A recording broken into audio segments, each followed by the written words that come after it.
Hello and welcome to yet another video, and in this video it is something very different than usual because in this video I'll be sharing with you guys why I still like to use histograms, whether it's on the older DSLRs or even on the newer mirrorless cameras like the A7 IV, the R5 right here. I find that using histogram is actually very important because oftentimes I'm actually shooting outdoors, and in this video not only that I'll be sharing with you guys why I like to use histograms but also how to interpret them. So yeah, without further ado, let's get into the video.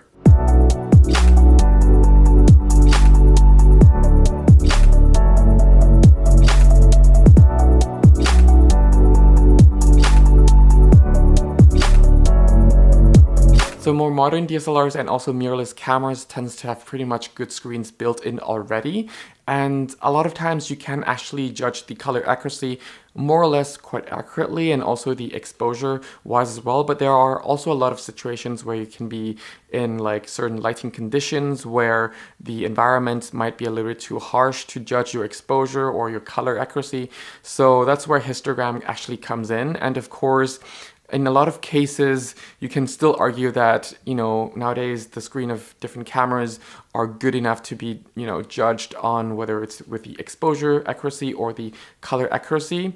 But in a lot of cases, especially in, paid environments, well, like paid jobs, things like that, or if you're in a certain environment where, of course, it's your personal project, but you already paid for the location and or already paid for the model, things like that, you want to be sure that your exposure or your color accuracy is actually spot on or as close to being spot on as possible. And that's where, histogram actually comes in. And that's where I think making a habit of using histogram can actually save your images quite a little bit as well. So yeah, right here I have the setup of the camera just pointing at my tables just to explain the basics of histogram. So first let me just turn these cameras on, and then I will be explaining the basics of histogram. So this right here is pretty much a histogram, and it's a basic histogram that you'll find in pretty much all DSLRs, whether in live view mode or in when you're viewing the pictures.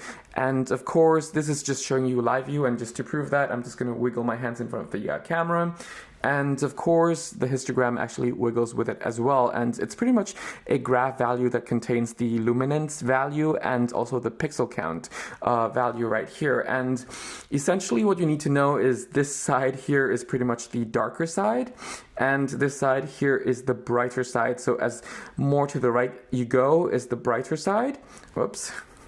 And this right here in the middle is obviously the midtones. So yeah, and of course, as you can see, if I'm, covering certain light source, the highlights here just decrease a little bit. And of course, if I'm covering some of the darker spots, well, okay, it's not really making that much of a difference, but there you go. The darker tones actually decrease a little bit as well. So yeah, that's pretty much it. And of course, at the end of the day, it really depends on how you want your images to really look or which kind of mood you're going after, because if you're going for more like contrasty kind of vibe where everything is very, very dark and everything is kind of muted, things like that, then you want the histogram to be more on the darker side of things. And of course, if you want your images to be a bit more happy, a bit more bright, or a bit overexposed, then obviously the histogram will be heavier on the right side or on the brighter side of the histogram or scale. So yeah, there is that. But of course, in most cases, you actually want to keep the histogram kind of as balanced as possible, or kind of in the middle, so that you still have room to kind of maneuver your post-processing. So if you have everything here up on the highlights, then on the very, very tip of the highlights are actually the points where you can't really recover a lot of details from. Whereas you try to tend to underexpose things a little bit if you have a lot of bright areas, so that you still have details to actually recover from. So it really depends on how you want to work with the images afterwards.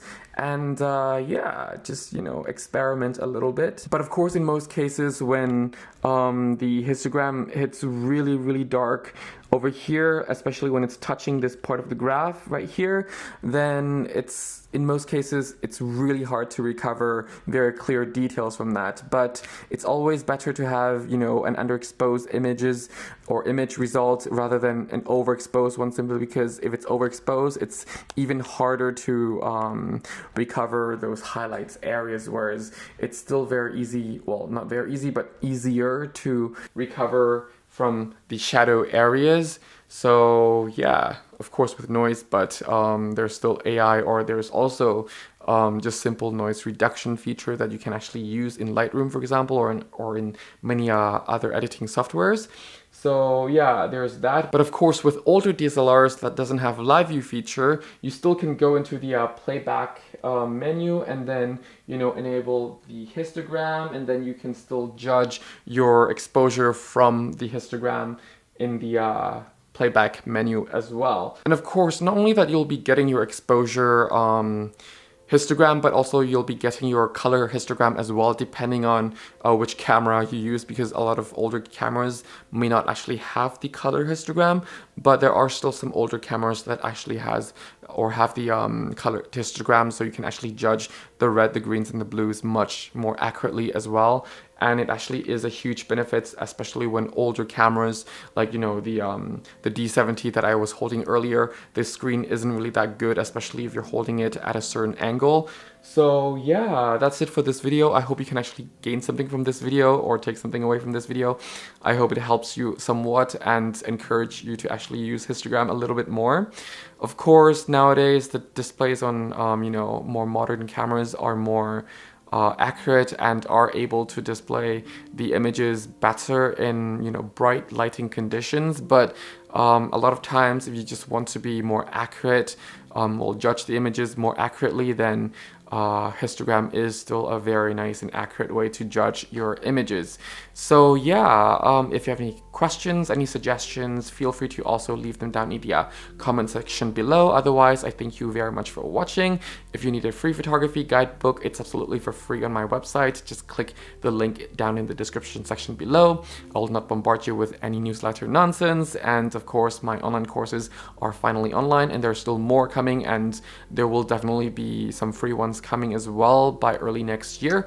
So keep an eye out for that as well. Otherwise, I thank you all again very much for watching. Stay safe, have fun shooting. Till next time, bye for now.